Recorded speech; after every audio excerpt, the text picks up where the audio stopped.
Selamat pagi, Bapak, Ibu, Saudara, dan anak-anak yang dikasihi Tuhan.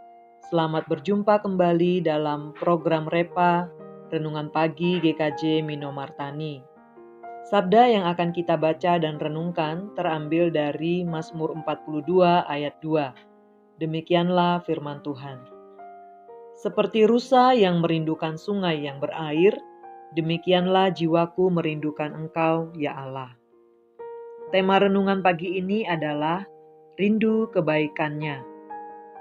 Saya yakin kita semua pernah merasakan rindu berat yang tak tertahankan kepada seseorang yang kita kasihi. Kalau perasaan rindu itu datang, pikiran kita hanya tertuju kepadanya. Tak jarang perasaan rindu ini membuat kita menjadi lebih sensitif, sedih, tidak bergairah, semangat menurun, bahkan menangis. Jennifer Rhodes, seorang psikolog, mengatakan bahwa rasa rindu tidak hanya mempengaruhi kondisi hati, tetapi juga mempengaruhi otak kita. Semakin larut kita dalam rasa rindu, semakin sedih rasanya, maka pada saat yang sama otak kita memberi perintah kepada tubuh sehingga kita menjadi malas-malasan dan tidak produktif. Jennifer Rhodes berpesan jangan biarkan perasaan tersebut mengambil alih kendali fisik dan emosimu. Kita perlu mencoba mengalihkannya ke arah yang positif. Memang betul, Pampers dalam lagunya Gereja Tua mengatakan, obat rindu hanya satu. Ku hanya ingin dapat bertemu. Bila bertemu, puaslah hatiku. Obat rindu adalah bertemu. Tapi kalau kemungkinan bertemu itu sulit, apalagi yang kita rindukan sudah tiada, maka kita harus mencari cara untuk mengatasinya. Bapak, Ibu, Saudara, dan anak-anak, perikop yang kita baca tadi melukiskan tentang perasaan rindu yang besar. Pertanyaannya, siapa yang rindu siapa? Seperti rusa yang merindukan sungai yang berair, demikianlah jiwaku merindukan Engkau, ya Allah. Pemazmur mewakili kaum Lewi pada waktu itu meratap pada Allah karena kesengsaraan yang mereka alami.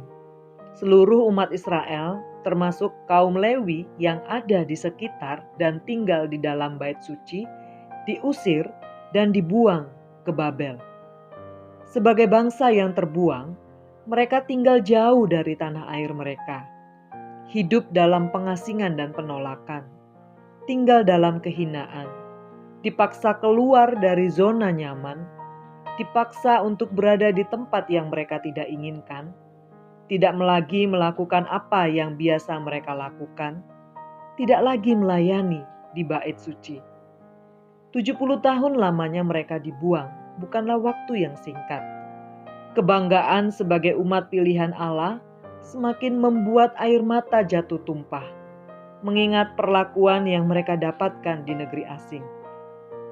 Kesesakan inilah yang membuat pemazmur melukiskan dirinya seperti rusa yang sekarat, yang haus, terseok-seok, mengharapkan sungai yang mengalir. Lalu apa yang pemazmur lakukan untuk mengatasi rasa rindunya yang besar kepada Allah?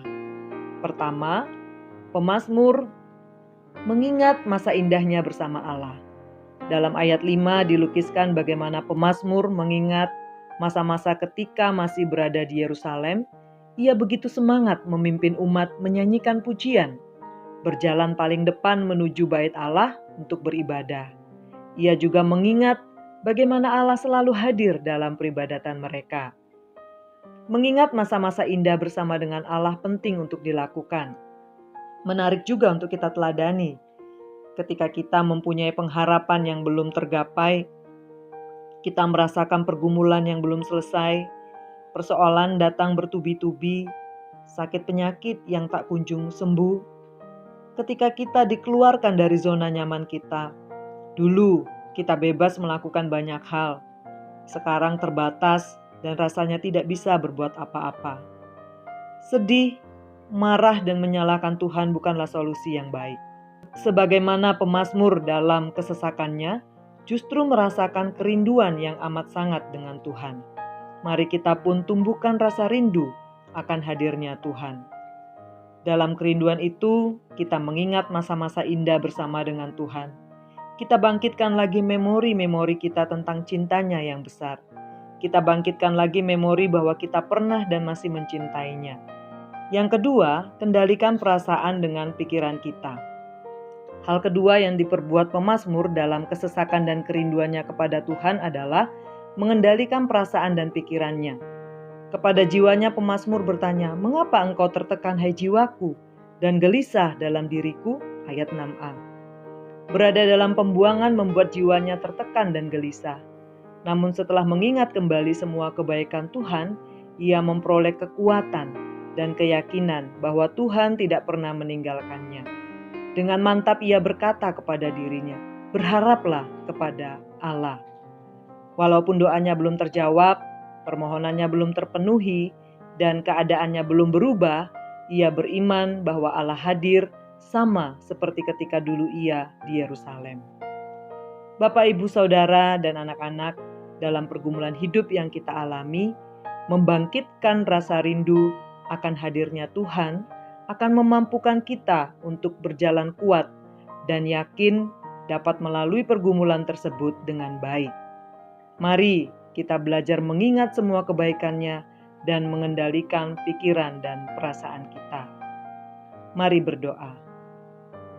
Tuhan, seperti rusa merindukan sungai yang berair, demikianlah kami merindukan Engkau. Amin. Demikianlah Bapak, Ibu, Saudara, dan anak-anak renungan pagi ini. Selamat beraktivitas, teriring berkat Tuhan.